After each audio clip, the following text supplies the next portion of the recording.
We're taking a peek into geek culture and sharing our top 10 fandom favorites. Let Your Geek Sideshow presents Geek Culture Countdown. Hey guys, this is Kitty. And this is Susan. And we're coming to you live from the Sideshow Studios in Southern California. Welcome back to the Geek Culture Countdown. Today we're firing up our list of the top 10 dragons in gaming. These fire-breathing fighters have scaled up the challenge in some of our favorite game titles, from tabletop roleplay to classic arcade cabinets. Whether you're playing with cards or a cartridge, these dragons represent the top of the treasure heap. They are the biggest bosses or the most amazing allies the game has to offer. Listen along to find out which of these epic dragon enemies and heroes have leveled up the gaming landscape as we know it. Let's get started.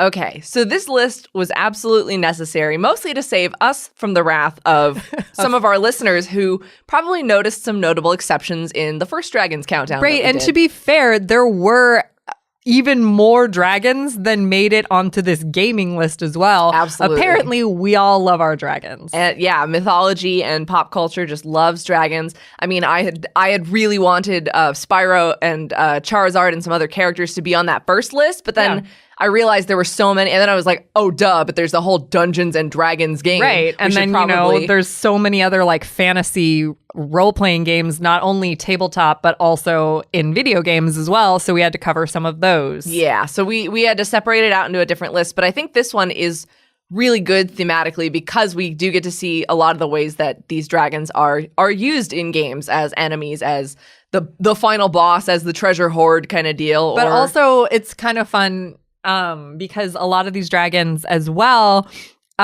range from like sinister and terrible and like the worst thing you could encounter to like, oh, that's the kind of a cute dragon friend that we have here. And that was kind of consistent with the previous list we did. I guess that's true. Because Toothless snuck his way up there. But yeah, I mean, I think we should just dive in. But we kind of run the gamut here of all different types of gaming too. A lot of disciplines. True. We do cartridge, PC gaming, tabletop. Online gaming. Yeah.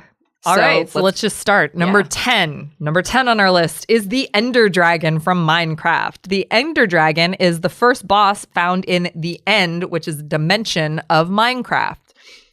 He spawns as soon as your character enters the End, and players can actually respawn the Ender Dragon after defeating it because he serves a lot more purposes in the game other than just passing a boss level. Like, you can collect his fire for Dragon's Breath, and there's also a mission where you can give him a mint, so he has like different types of Dragon's Breath, and that's what I mean. Like, the Ender Dragon's also like really kind of cute. Like, obviously he has the pixelated, like the 8-bit look of the Minecraft universe, but he's like a big long black dragon with a blockhead, and so he's pretty adorable. A lot better than the creepers in Minecraft. Faces. I hate the creepers. The creepers are way scarier. However, the Ender Dragon can kind of mess you up if you're not prepared to defeat him, as is true with any boss in any video game. So number 10 is the Ender Dragon from Minecraft. All right, number 9 on our list is a little bit of a throwback here. It's Singe the Dragon from Dragon's Lair. He is the dragon with the lair. The bane of arcade gamers everywhere, Singe the Dragon is the primary antagonist in the Don Bluth video game Dragon's Lair. The Don Bluth video game? Yeah, it's Don Bluth animation. I never knew that. Yeah. Whoa. I mean, the whole draw of so it's funny. That makes total sense to me now. They did a remaster for PlayStation 4, and I'm like, I should probably play this. But the whole thing of the game is the beauty of the animation, but you so often don't get through all the animation because the game is so precisely timed that you end up dying a lot. But of course, there's a million different death animations too. And they have versions of the game where you can just set it to autoplay to just as if like someone who's really good is playing the game just plays straight through. So you can watch the animation. But it's amazing. I'm going to do that. So some players don't even ever get to Singe the Dragon just because it is such a difficult game. But he is responsible for kidnapping Princess Daphne from Dirk the Daring, and he's a large green wingless dragon with fire-breathing abilities. He keeps the key to Daphne's prison around his neck, which, of course, there's a very exciting, intense sequence where Dirk must silently sneak into the dragon's lair. And it is just such a difficult game that I had to watch playthroughs because I was like, there's no way I can do this. And despite being the title dragon of the franchise, he only appeared in the first game. There's a 3D remaster where he does appear with the other main villain, but in subsequent editions, he shows up as a pile of bones in the dragon's lair because there's a new bad guy. But I just think this one is, I mean, he's one of my personal favorites just because of the audacity of this arcade game to be so difficult and fun. So Singe the Dragon is number 9 on our list. Well, I learned something already on this list, so there we go. Number 8 on this list, and apologies because I've heard you say the name, but only a couple times. I've mostly just read this name. So Nicole Bolas? I think that's how you say it. I'm not an expert at Magic the Gathering, and I'm sure some people are like, it's not Nicole, but or Nicole. I don't know. Bolas? I don't know, but I've only ever seen it written, so I'm not sure how to pronounce it. So apologies on that. But Nicole is a planeswalker in the game Magic the Gathering. Sam, the producer, says it's Nicole Bolas. Nicole. Thank you, Sam. There we go. He was born without the bolus, just as the Nicole, and is the youngest of the 7 elder dragons in the game, but he is also the most powerful. And it is thought that he and his twin brother are the oldest beings alive in the entire game. He has access to black, blue, and red mana, having mastered each of them over many lifetimes. And in spite of having kind of a dark alignment in the game, he's very much associated with the sun and is always talking about the dawn and walking into the sun and the light of the sun. So it's like he's kind of a really interesting character, and he's an insanely powerful antagonist in the game Magic the Gathering. So he made our list at number 8. All right. Number 7 on our list is another dragon who is extremely old and terrifying. A lot of them tend to be. They tend to be. That's one of the requirements for being a dragon. Is Alduin from Skyrim is number 7 on our list. He is known as the World Eater, and he is the primary antagonist in the Elder Scrolls V Skyrim. He's considered to be the harbinger of the apocalypse. And as you play as the last Dragonborn, or Dovahkiin, you are tasked with learning how to use the Thu'um, dragon shouts of power to basically take him down. You can shout dragons out of the sky in that game. Wow. Give a little Fusro Da, which is just that game is so cool with all the dragon shouts of power. But even from the earliest moments of the game, this devastating dragon makes his presence known, and you spend the entirety of the main quest. I'm lost in the middle of a side quest currently, but you spend the main quest absorbing dragon souls in order to finally slay Alduin, who, when you do kill him, he explodes. And he shouts in Draconic, what loosely translates to his own disbelief at being able to be defeated. Like he doesn't believe that he's truly dead because he is the World Eater and he will return. So and so because of how much that game deals in dragons, having to face down like the Uber Dragon in Skyrim is a big deal. So Alduin is number 7 on our list. Number 6 on our list is Ridley from Metroid. Ridley is also known as Geoform 187 and the Cunning God of Death. I love how all these dragons have like different names that they go by. Like he can't just be Ridley. He has to also be the Cunning God of Death. He's the main antagonist in the Metroid game and falls into the category of an extraterrestrial dragon, which we had one on our previous list. Shout out to Lockheed. Yeah, woohoo, Lockheed. And now we have one on this list as well. He is constantly regenerated because he has space pirate engineering on top of his regenerative ability. And he is a fully sentient dragon, so he can speak as well in several versions of the game. And he also has, a cybernetic form called Meta Ridley that appears in subsequent sequels and various other versions of the Metroid game. And he's one of the newest fighters in Smash. I saw that too, because I was like, when I was doing research for this, I was like, oh, wait, is he in Smash Brothers? Like, yes. I was like confused by that. But so that's pretty cool. He's showing up all over the place. So Ridley got to be number 6 on our list. All right. Number 5 on our list is Bahamut from the Final Fantasy series. And now there are several other franchises that incorporate Bahamut dragon characters. I mean, notably Dungeons and Dragons, but we are picking the Final Fantasy franchise. Bahamut is the Dragon King and one of the most prominent summons in the Final Fantasy series that players can call into battle after besting him and earning his loyalty. Oh, that's interesting. That's kind of similar to like the Ender Dragon. Yeah, and several encounters in earlier Final Fantasy games actually had scripted outcomes where you could not defeat him the first time. You had it really was one of those, you showed up and you said, I want to fight this dragon guy and he's going to become one of my allies, and you can't defeat him the first time, so you got to go, of course, grind a few levels and become a better hero, and then return and defeat him. And in most games, he is obtained as a summon by defeating himself. by being defeated himself, but there are some where you have to defeat another boss to earn his loyalty, but he is in numerous games in the franchise. I actually personally don't know how many games are in the Final Fantasy franchise because there are so many offshoots and branches, but maybe super producer Sam. I was like, I can see him with the marker already. With the marker coming out, so we'll get an answer for that shortly. But he is one of the most powerful, like 25. But yeah, so Bahamut is featured in many, many iterations of the game. And of course, as the art style has evolved, he's gone from a pixelated 8-bit dragon to a fully rendered and more terrifying creature. And he's known for his mega flare ability. Like that's the thing you want when you say, hey, Bahamut, show up in battle for me, do the mega flare. But he's also got other like breath attacks as some dragons do. So Bahamut is number 5 on our list. Number 4 on our list is probably the cutest little dragon on the list. Spyro is the titular character in, is it titular or titular? Yeah, titular. Okay, cool. I was right.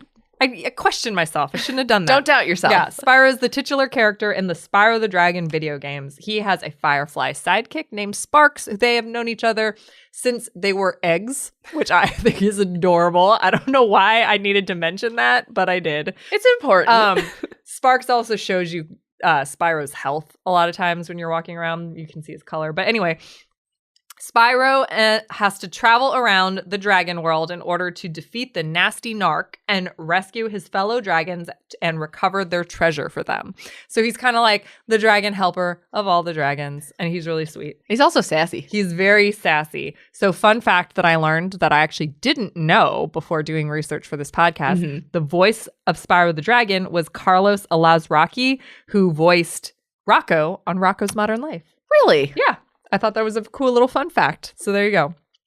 Spyro was also considered for a time alongside Crash Bandicoot as the mascot for Sony PlayStation, and they even met up in Spyro Orange.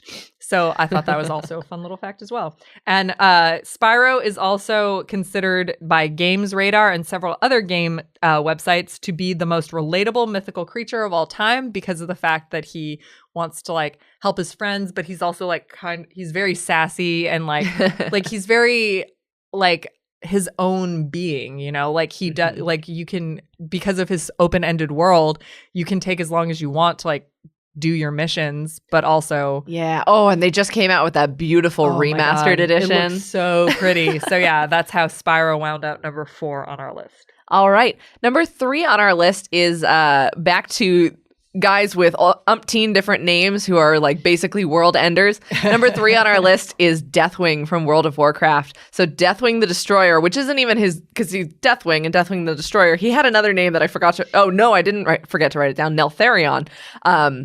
He is a big bad dude in the World of Warcraft. Big boy. He's a big boy. Because I mean these dragons range all sizes, but Deathwing the Destroyer is a colossal molten black dragon, and he serves as one of the 5 dragon aspects in the immense World of Warcraft franchise. He was once known as Neltharion, and he was sent to watch over Azeroth until his heart was corrupted by the old gods, who kind of were like, hey, if you like destroy everything for us, like you can rule Azeroth too. And he turned from the aspect of earth to the aspect of death. He was convinced to create this artifact called the Dragon Soul, and he became the Scourge of Azeroth for a time. He was the most powerful servant of the old gods, and he was plated in adamantine armor because the Dragon Soul and the power that of being the aspect of death was actually quite literally tearing him apart, so they had to hold it all together with some armor. He's crazy. And he has taken human form in certain parts of the World of Warcraft timeline. I'm personally a novice player. I fight for the Horde, but I don't know the whole timeline. But he has appeared as a human, in which time he infiltrated the Alliance. He also sold out some of his allies, his old dragon allies, to the Horde, and made them slaves. And he's just a nightmare of a monster. Sounds like a really bad guy. Yeah, and he was eventually destroyed by the Dragon Soul, but it is still said that fragments of his blood and remnants of his magic are searching for a new host in Azeroth. And so you're telling me he's Voldemort. So you're saying there's a chance he might come back.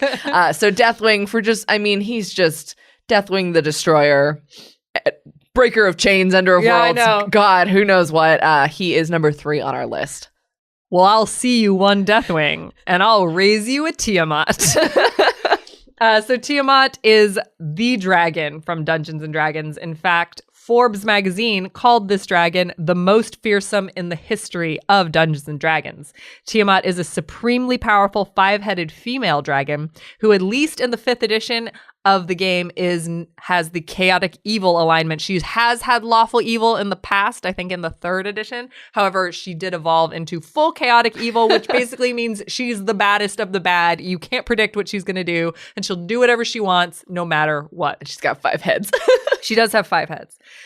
She's also the queen, like just the queen. That was like capitalized. And the mother to all evil dragons. So step aside Daenerys. This is the mother of all evil dragons. And the name Tiamat is actually taken from an ancient goddess in Mesopotamian mythology. So it makes sense that she is also known as a member of the pantheon of gods in the Dungeons & Dragons universe. So that is why she's just crazy. Yeah, and there's like a whole, I think it's 2 modules that are just like all about, hey guys, suit up, we're going to fight Tiamat and her 5 she's the chromatic. Yeah. Yeah, chromatic's the evil one. Yeah. Just like we're going to fight her 5 heads and she's insanely cool. Yeah. So and I know so many people are like, well, where are the dragons in Dungeons and Dragons? And I'm like, oh, they're all over the place. But you want a dragon? You've got every dragon. Yeah, that's true. She's like essentially like what all dragons spawn from. She is like the center of that. She's terrifying. Yeah, it's terrifying. Chaotic evil is something that I can't even wrap my head around. So the fact that that's the alignment of a 5-headed female dragon who's the queen, the mother of all dragons, or all evil dragons, sorry. She's the baddest of the bad. So she's number 2 on our list. Tiamat. Where do we go from a 5-headed dragon, Tiamat, number 2 on our list? For our number 1 choice on this list, we had to go who is probably the most coveted dragon of all, I would say, in gaming. While many of the others on this list serve as evil bosses in their various games or the heroes, no dragon is quite as big a status symbol as having a Charizard from the Pokemon games. Hey, even I had a Charizard when I played Pokemon Blue. Oh, okay, wait, yeah. No, Blue. Blue. Yeah, Blue. That was OG, yeah. OG. I was like, yeah, I had Blue and then I had Sapphire. Sapphire and Ruby are my favorite, but Sapphire is still like the Pokemon game. But Charizard is the Pokemon. So we all know that Pikachu is the face of the Pokemon franchise and he's lovable and he's a cuddly electric mouse, but nothing said you were cooler as a kid who either played the card game or played the video games or just as a Pokemon trainer in the anime and in that world as having a Charizard who is probably the most popular of the original starters, but possibly one of the most popular of all the starters in all the generations. And despite being dragon-like, in the game's typing system, he's fire and flying. And he didn't actually get the dragon type until he temporarily gains the dragon type with the introduction of Mega Evolution, which was a Gen 6 or 7, I think. And it's only the Mega Charizard X, which just sounds like, honestly to me, because I've played Pokemon like all my life, it sounds like a thing that I would have made up to my friends to say, oh yeah, well you got a Blastoise, well I have a Mega Charizard X 25, like he's way cooler. But Mega Charizard X, because there's a Mega Charizard Y, that one does temporarily gain the dragon type while he is in the Mega Evolved form, but then he reverts. Anyways, semantics. As many fans can also attest, no Pokemon card is more highly sought after than the holographic Charizard from the 1st edition.